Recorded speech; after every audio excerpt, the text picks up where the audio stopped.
Welcome to the second session of the Fall 2020 Class Observation Recorded Webinar Series. This session focuses on the Fall 2020 Local Observation Protocol Guidance document. Included in this session is information on how to utilize the Fall 2020 Local Observation Protocol Guidance, in addition to an overview of the local protocol requirements. These requirements are located in column 1 of the Local Observation Protocol document.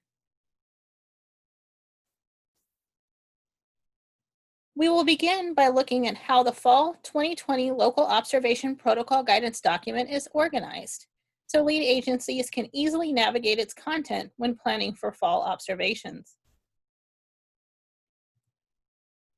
The Protocol Guidance document is divided into 6 primary sections: the introduction, inclusive of statutory and policy requirements, and COVID-19 considerations with a focus on essential visitors.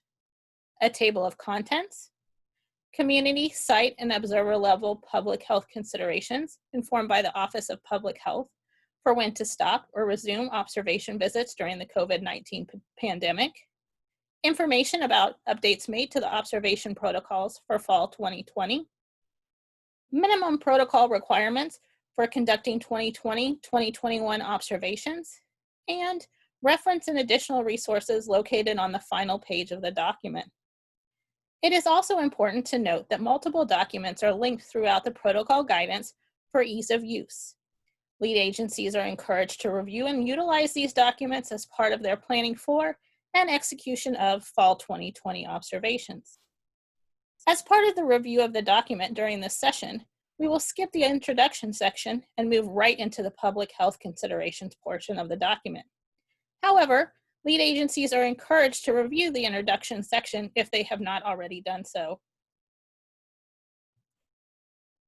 The department recognizes that the ability for early childhood lead agencies to conduct in-person observations will be affected by COVID-19 related factors within each community network.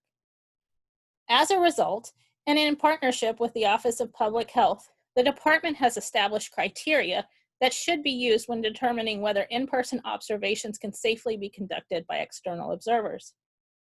This information can be found on page 2 of the protocol guidance document. These considerations provide lead agencies with criteria to help them to determine when to stop and when to resume in-person observation visits at 3 different levels: community, site, and observer. In regard to community-wide considerations, lead agencies should consider the incidence of newly documented COVID-19 cases at the community level when determining whether it is safe and appropriate to conduct in-person observations. For site-level considerations, lead agencies should take into account whether there have been recent cases of COVID-19 at sites when scheduling observations. And for the observer-level considerations, lead agencies should work with observers to ensure that observers with symptoms, positive test results, or close contact do not conduct in-person observations until it is safe to do so.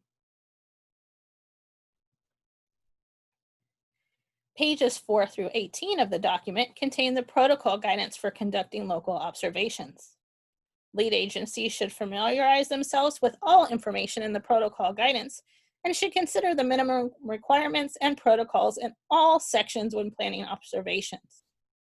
This guidance is organized into 3 primary sections, including protocol requirements before the observation begins, protocol requirements for the day of the observation, and additional requirements. Within each of these sections are rows that further organize the minimum protocol requirements into categories and columns for each protocol type. Examples of categories, or those elements listed in the far left column, include items such as minimum observer qualifications, scheduling observations, and observer schedules, in addition to several other rows dividing these protocol requirements. The protocol requirements are also organized into columns. There are 3 columns of protocol requirements. Column 1 contains general local protocol requirements. The majority of these requirements have been in place in prior years. Column 2 contains additional COVID-19 protocol requirements for in-person observations, and these are new for fall 2020. And column 3, also new for fall 2020, contains additional requirements for live video and recorded video observations. It is important to note that lead agencies should consider the minimum requirements and protocols in all columns when planning observations.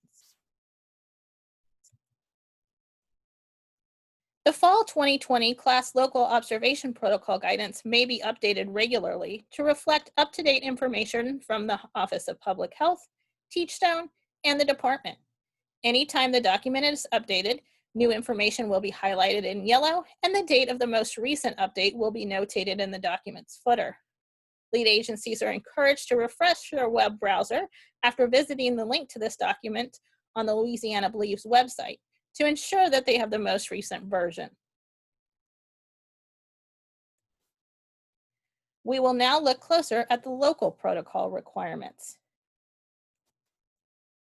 As mentioned earlier, the local protocol requirements are located in column 1 and are the general requirements for conducting in-person observations. Local protocol requirements have mostly remained the same as in previous years, with minor updates and minimal additions made for fall 2020. Fall 2020 updates and additions can be found in the Day of the Observation section of the protocol guidance and include additional information about infant classrooms within the observer arrival at site row, and updated information about the requirements for lead substitute teachers within the teacher and child attendance row. The Conducting Observation row is a new addition to the Fall 2020 guidance document and includes information about the following recommended procedures for using the class tool as outlined in the class manual, in addition to new information specific to infant class observations. The final addition to the local protocol requirements is located in the Additional Requirements section within the Providing Observation Feedback row. This addition provides more specific information regarding the type of feedback that observers should be providing teachers. This concludes our section on updates and additions. And we have now come to the end of session 2 in the series of 5 recorded webinar sessions focused on fall 2020 class observations. Session 3 will focus on column 2, the additional COVID-19 protocol requirements. We encourage you to attend this and the other recorded webinar sessions to receive additional information about the fall 2020 local observation protocol guidance. We would also like to thank you for the time spent attending this webinar. If you have any questions, please feel free to email Sydney Anderson at sydney.anderson@la.gov. Thank you.